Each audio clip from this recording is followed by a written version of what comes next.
There's a particular kind of mistake that has a second layer inside it, the original mistake, and then what you did when you found out about the original mistake. Sometimes the second layer is worse than the first. This story is about both layers. But it's mostly about the second. I had an argument with my younger brother, Dev, about money. This requires some context. Our family's relationship with money was complicated. Our parents had always been slightly precarious financially, and Dev and I had grown up with different responses to that precariousness. He'd developed a casual attitude toward finances that was partly personality and partly, I think, a kind of defiance against the anxiety we'd grown up inside. I developed the opposite, careful, almost rigid, with money. Controlled. A person who planned 4 steps ahead and felt genuine physical unease at financial ambiguity. Dev borrowed money from me. This had happened before, and we'd navigated it without damage. The amounts had been relatively small. What he was asking for this time was substantial, more than I'd ever lent anyone. He had a reason that made sense on the surface, a temporary gap between a freelance payment and a bill, and he said he'd have it back to me in 6 weeks. I said yes. Not without hesitation. I felt the hesitation, I felt the slight wrongness in agreeing, but I said yes because he was my brother and I loved him, and the hesitation felt, in that moment, like the wrong thing to listen to. The 6 weeks passed. No money. I waited another 2 weeks before I said anything. When I brought it up, Dev was apologetic but vague. Something about the freelance payment being delayed. He'd have it to me soon. Soon stretched to 3 months. And somewhere in month 3, I found out through a mutual friend that the reason for the original request had not been what Dev had told me. The freelance payment story was real, but it wasn't the whole story. He'd had a gambling situation, not catastrophic, but real, and the money I'd lent him had gone towards something he hadn't felt able to tell me about. I was angry. Genuinely, specifically angry. Not just about the money, about the lie. The money was an amount I could absorb, even if it took time. The lie was a different kind of cost. And here is where the second layer begins. Because I had a choice, in that anger, about what to do with what I'd learned. I could have called Dev directly. I could have said, I know what the money was actually for. I'd like to talk about it.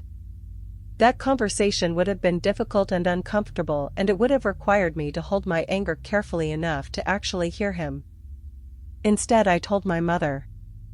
I told myself I told her because she needed to know. Because Dev had a pattern and someone in the family should be aware of it. Because I wasn't sure I could handle the conversation alone and needed support. None of those reasons were entirely false. But none of them were the real reason either. The real reason was that I was angry and I wanted an ally, and my mother, who worried about Dev in ways she'd never fully expressed to him directly, was available to be that ally. And telling her would mean I didn't have to feel alone in the anger. What it also meant, though I didn't think this through at the time, was that I was escalating a situation that Dev had not yet been given the chance to address. I was making a unilateral decision to bring in a third party, the most emotionally loaded third party available, before I'd had the direct conversation with the person actually involved. My mother called Dev. She did not handle it well. She called from a place of fear and history, and what Dev received was not a concerned conversation but an interrogation that reactivated every old dynamic between them. He felt ambushed. He felt that I had weaponized family against him rather than trusting him enough to talk to me directly. He wasn't wrong. When he called me, afterward, the conversation was not about the gambling or the money or the lie. It was about the betrayal of telling our mother before talking to him.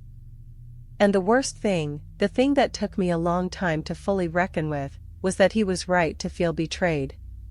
Whatever his mistake had been, I had responded to it by doing something that was also a mistake. A different kind, but real. The relationship with my brother took 2 years to find its way back to something genuine. We talk now. We've addressed the underlying things: his relationship with gambling, my relationship with control and anger, the old family dynamics that were always underneath both of those individual patterns. We've done real work. But I had to sit with the specific question of what I'd done for a long time before I could stop defending it. I kept trying to justify telling my mother by pointing at Dev's original mistake, as if his wrong made my wrong not wrong. The logic of that is obviously flawed when you state it clearly. Significantly less obvious in the moment when you're hurt and you want an ally, and the ally is one phone call away. Here's what I've learned about what happens when something someone does genuinely hurts you: the anger is valid. Feeling betrayed is valid. Those feelings deserve to be honored, and they deserve to be expressed. But to the person involved, directly. In a conversation designed to address something, not to punish someone. When I told my mother instead of talking to Dev, I wasn't addressing anything. I was redistributing my pain. I was creating a wider circle of conflict without solving the problem at the center. The direct conversation is harder. It requires sitting with your feelings long enough to approach them cleanly. It requires trusting that the other person can handle being spoken to honestly. It requires accepting that the conversation might not go the way you need it to. But it is the only conversation that actually addresses the thing. Everything else just makes it bigger. And the biggest regret I carry from that chapter isn't what Dev did. It's the moment I picked up the phone and called the wrong person. That one was mine. There is something I want to add that I think is essential to the story, not as a coda, but as the part that actually contains the lesson. Understanding what happened is only half of it. The other half is what you do with the understanding. And for a long time, I confused having insight with having changed. They are not the same thing. You can understand a pattern completely and still enact it perfectly, because patterns live below the level of understanding, in the body and the habit and the reflex. Real change requires not just seeing the pattern but building a different response, not once, but repeatedly, until the new response starts to feel as natural as the old one did. That process is slow. It's humbling.